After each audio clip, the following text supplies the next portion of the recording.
বন্ধু নামাজ পড়েন না।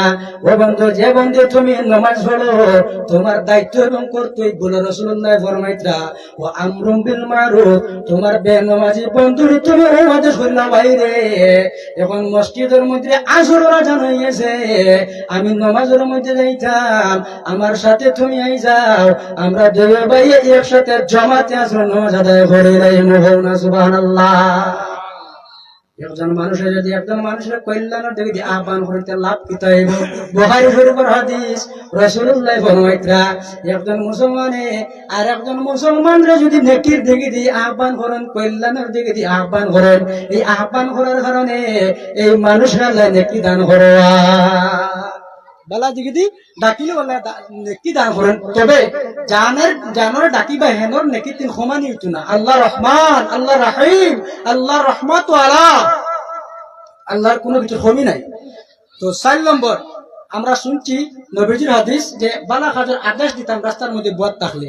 ৫ নম্বর ও নাহয়ুন আনিল মুনকার, রাস্তার মধ্যে আপনি মাইছেন আরেক ভাই কিতা করতেছেন, মদের বোতলের মধ্যে লইয়া শরবতে আসুন, লাল পানীয় কালা পানীয় মদ্যপান করার জন্য তাই চেষ্টা করতেছেন, নতুবা ফ্রি ফায়ার খেলাইতরা, জুয়া খেলাইতরা।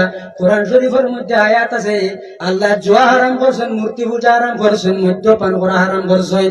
তো একজন ভাইয়ে দেখা যায় শরীয়ত বিরোধী কোনো কাজ করতেছেন, ও আপনার দায়িত্ব এবং কর্তব্য হইল বাইরে এই ধরনের গুনার কাজ তুমি করিও না, এই ধরনের গুনাহ দিন তুমি বাঁচিয়া থাকিও। আল্লাহর হাবিবে ফরমায় আল হুব্বু বিল্লাহি ওয়াল বুগদু বিল্লাহি, যদি কোনো মানুষরে আল্লাহর রাস্তায় আপনি মহব্বত করো, আল্লাহ আপনার নেকি দান করবা।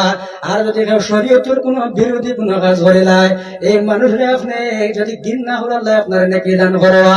এর জন্য রাসূলুল্লাহ ফরমায় শরীয়তের বিরোধী কোনো কাম যদি কেউ করিলাই, এই মানুষরা আপনি প্রথমে হাত দিয়ে নিষেধ করতায়, যদি হাত দিয়ে মানে না জবান দিয়ে তারা নিষেধ করতায়, জবান দ্বারা যদি সে মানে না তাহলে দিল দ্বারা আপনি তারা ঘৃণা করতায়, দিল দ্বারা ঘৃণা করলে আপনার আল্লাহ সাবধান করবা। মান আহাব্বা লিল্লাহি ওয়া আবগাদা লিল্লাহি ওয়া আতা লিল্লাহি ওয়া মানা লিল্লাহি ফাকাদ ইসতাকমালাল ঈমান। আল্লাহর হাবিব ফরমায় যদি কেউ মহব্বত করো, আল্লাহর রাস্তায় মহব্বত করিও, যদি কেউ কোনো কিছু দান করো, আল্লাহর রাস্তায় দান করিও, যদি কেউ কিছু নিষেধ করো, আল্লাহর রাস্তায় নিষেধ করিও। আল্লাহর বান্দাগার যদি কেউ ঘৃণা করো, শরীয়ত বিরোধী কোনো কাজ করিলেন, এই ঘৃণা করার কারণে আল্লাহ রাব্বুল আলামিন আপনার ঈমান আল্লাহ মজবুত করবে। সুবহানাল্লাহ। বুঝা গেছে না? একটা মাত আমি কিন্তু অযথা মারতাম না। এই জায়গাটা হইলো মিম্বরে রাসূল, রাসূলুল্লাহর মিম্বর, এখানে খালি হাদিস আর কোরআনের আয়াত হইতো। আপনারা এটার মতো রাজি আছেন নি? কারণ সময়টা না মানব, আমি আপনার সামনে 30 মিনিট হোক আর 20 মিনিট হোক যদি আলোচনা করি, 20 মিনিট সময়ের মধ্যে যদি 1 মিনিট সময় যদি আমি অযথা অশ্লীল মাতমাতে নষ্ট করি, যেটা কোরআন হাদিসের সাথে মিল নাই, কিয়ামতের দিন জবাব দেওয়া লাগবো। আর একজন মানুষের যদি আমি 1 মিনিট নষ্ট করি, 100 জন মানুষের কত মিনিট নষ্ট হইব? 100 মিনিট নষ্ট হইব।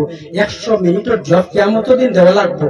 দলিল তিরমিজি শরীফের হাদিস, আল্লাহর হাবিব ফরমায় 5টা বিষয় যত সময় পর্যন্ত আল্লাহ বান্দাকে প্রশ্ন করবে না, তত সময় পর্যন্ত আল্লাহ তার সামনে থেকে এক কদম না লড়িবার দিতে না।